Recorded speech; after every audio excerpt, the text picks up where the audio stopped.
ఇక్కడ disease X అని చెప్పి ఒక కొత్త డిసీజ్ భవిష్యత్తులో రానుందని, అది వైరసో బ్యాక్టీరియానో మ్యాన్ మేడో లేదా న్యాచురలో ఎవరికీ తెలియదు. కానీ ఏదైతే కోవిడ్-19 పాండమిక్ ఉందో అంతకంటే ఉధృతంగా ఈ డిసీజ్ ఎక్స్ వస్తే కోట్లలో జనాభా చనిపోతారు.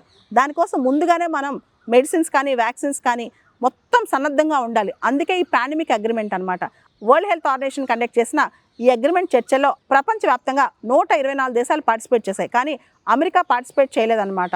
సో అమెరికా ఎందుకు పార్టిసిపేట్ చేయలేదంటే ఇవన్నీ కూడా ఫార్మాసిటికల్ కంపెనీస్ మీద కొంత ఇంపోజిషన్. ఫార్మాసిటికల్ కంపెనీస్ మాతో ఇది షేర్ చేయాలి అని ఎందుకు WHO కోరుతుంది.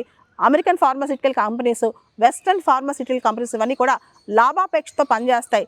వాటికి ఇలా ఈ కంట్రిబ్యూషన్స్ అనేవి వరల్డ్ హెల్త్ ఆర్గనైజేషన్స్కి 20% కంట్రిబ్యూషన్ చేయాలి. ఇలాంటి ఇబ్బంది కాబట్టి అమెరికా పార్టిసిపేట్ చేయలేదా, లేదా WHOని అమెరికా నమ్మట్లేదా? మనందరికీ తెలుసు డొనాల్డ్ ట్రంప్ చాలా అంతర్జాతీయ వ్యవస్థలు నమ్మరనమాట. అది వరల్డ్ ట్రేడ్ ఆర్గనైజేషన్ కావచ్చు, వరల్డ్ హెల్త్ ఆర్గనైజేషన్ కావచ్చు, ఇలా చాలా పెద్ద సంస్థలు నమ్మరు. సో అలాంటి రీజన్ ఉందా? లేదా UNHRCని కూడా ఆయన నమ్మట్లేదు, హ్యూమన్ రైట్స్ కౌన్సిల్ని. సో ఇలాంటి ఆలోచన ఏమైనా ఉందా అనేది ఇప్పుడు డిస్కషన్లోకి వచ్చింది. మొత్తానికైతే ప్రపంచంలో రాబోయే పాండమిక్స్ సంబంధించి ఒక అగ్రిమెంట్ రాబోతుంది, ఒక ట్రీటీ రాబోతుంది. 60 దేశాలు సైన్ చేసిన తర్వాత ఆ ట్రీటీ ఎన్ఫోర్స్మెంట్లోకి రాబోతుంది. భారతదేశం కూడా దీని అగ్రిమెంట్కి ఒప్పుకుంది. భారతదేశం కూడా సైన్ చేయబోతుంది భవిష్యత్తులో.